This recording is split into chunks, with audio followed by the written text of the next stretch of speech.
Wi-Fi was. Okay. There was a question about curators of the museum. You were talking about changing staff of the museum and letting in people from the Latin community. Mhm. And I think that the question is, what jobs did they got? Did they become curators of the museum, or only in the education department, or in public relation and public activities? Yeah, So, this is a great question.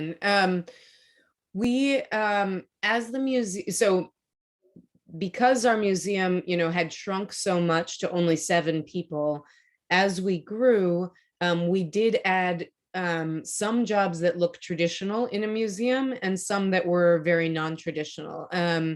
We did hire people to be curators, but most of our roles were more focused on people who had skills around community storytelling, community archiving, and community organizing. So somebody who might be a curator might be somebody whose history was in working with a particular community, or might be a storyteller or an artist. So we did a lot of training of working with people with a skill set that maybe was not so traditional, maybe was more focused on their ability to have dialogue with and listen to community members.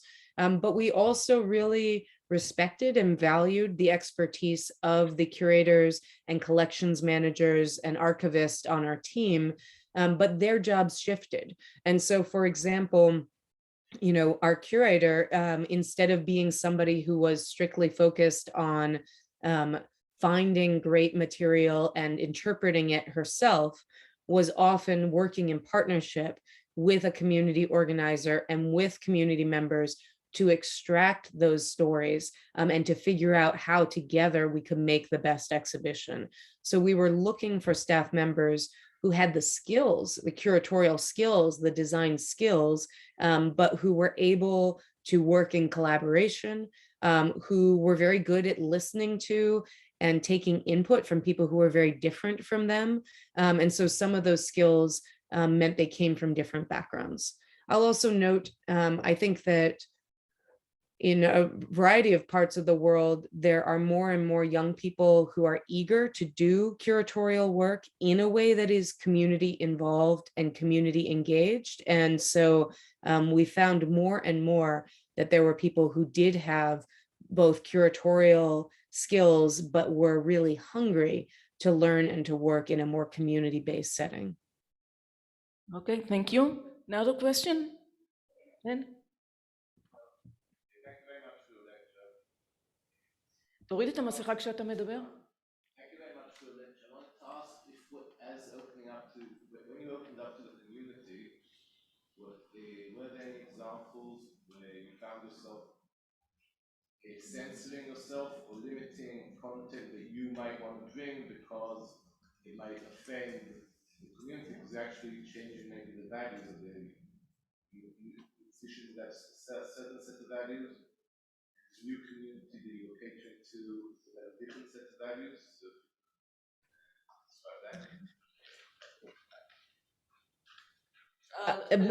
Did everybody hear that? I think I heard it, but do you need to repeat it, or are we okay? No, it's okay if you heard it. Okay, yes. Yes, this happened quite a lot, and I think it happened in multiple ways. So sometimes we were debating whether to censor, again, like to use that language of dominant and non-dominant groups. Sometimes we were deciding, how do we support the non-dominant group feeling safe in this space? And who does that mean we might feel comfortable excluding from a dominant group? So I'll give you an example. We did an exhibition that was in partnership with people who were in prison. And there was some discussion about whether we should also be partnering with the police, and whether it made sense, if we were going to be talking about artists who were in prison, if we should be talking with prison guards, with other people involved in the prison system. And in that case, the conversation with some of the prisoners who we were working with was that they said they didn't feel that they would feel really welcome and safe if they were being asked to collaborate with people who they sometimes saw as their oppressors. And so that was an example where we chose to prioritize the non-dominant group because their safety mattered more to us than giving a platform to a dominant group that maybe had more platforms. So that, was a tricky thing sometimes, especially because there are a lot of dominant groups who would say, well, you're excluding us, and that's just another form of exclusion. It happened as well. We did an exhibition with farm workers where there was some discussion about whether we should take money from one of the biggest farming companies to support that exhibition.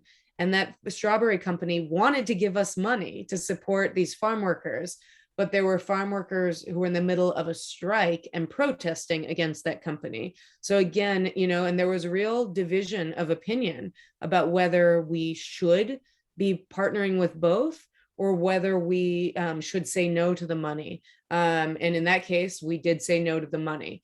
There were other times where we went the other way, but we often, when we ran into these conflicts, we asked ourselves, who has less power in this situation, and how can we elevate their needs over the expressed desires of the group with power?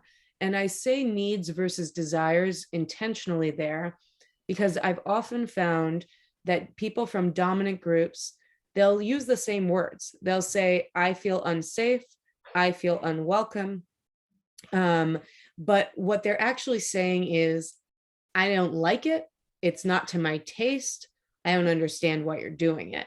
And so we started kind of listening more carefully to say, are you really unsafe if we share these farm worker stories? Are you really unwelcome if we have this all gender bathroom that these teenagers have wanted to make? Or is it just something that is uncomfortable for you? And we would always say, if we had to choose the safety and sense of belonging for a group that had less power, we would choose that over the confusion or discomfort of somebody who had more power. And so we were often thinking about that conversation about comfort versus safety, and that safety was more important to us than comfort. I will say in the Of By For All network, there was a museum we worked with who were working, this is in Europe, they were working very closely with an Islamic Turkish community in their town. And they were doing an exhibition on modest fashion. And a lot of the artists in that exhibition, a lot of the fashion designers were Muslim. And there was one video piece in that exhibition that included women who were naked in sort of different interpretations of burqas. I mean, again, it was art created by a Muslim fashion designer, but the museum was working very closely with the mosque in the neighborhood as part of, a community they wanted to partner with. And they really found themselves in this conflict about this artwork, because the people from the mosque said, if you include this artwork, we will not come to the exhibition. We will not partner with you. We will protest the exhibition. But the museum director also felt very strongly that they didn't want to censor this artist or this artwork, and they thought it was important to the exhibition.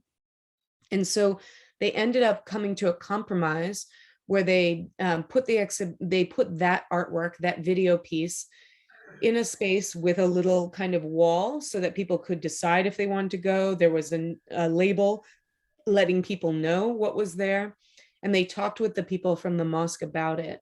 And, the outcome is not all love and flowers, but the people from the mosque said, we appreciate that you've listened to us. You've taken us seriously. We don't like that this artwork is in the exhibition, but we understand why you're doing what you're doing, and we are still ready to partner with you.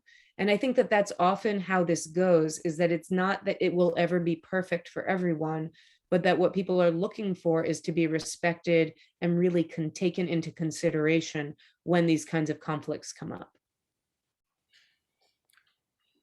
יש לנו זמן לעוד שאלה? Thank you very much, Nina. So you... אני מצטערת, אבל אנחנו כבולים בלוחות זמנים, אז את יכולה לשאול אותי, אולי אני יכולה לענות אחר כך. כן, אוקיי. נינה, thank you very much for your inspiring Now I can say presentation. thank you. And good night. Yes, I can say Boker Tov now because it is after midnight here. I hope that you have a wonderful day and that you come up with many bold ideas for change. Okay. Yeah. תודה רבה, ושוב, אתם מוזמנים לקרוא את הספרים שלה, הם מרתקים ומעוררי מחשבה. יש רק שתדעו, אני חושב ביעל, יש תקציר שעשינו לספר של אומנות הרלוונטיות. אפשר לקרוא את זה גם באנגלית, מי שיתעקש אני אתן לו את התרגום שעשיתי את הסגר הראשון, לא מבטיח שיש לו אחריות מקצועית, אבל אפשר להבין.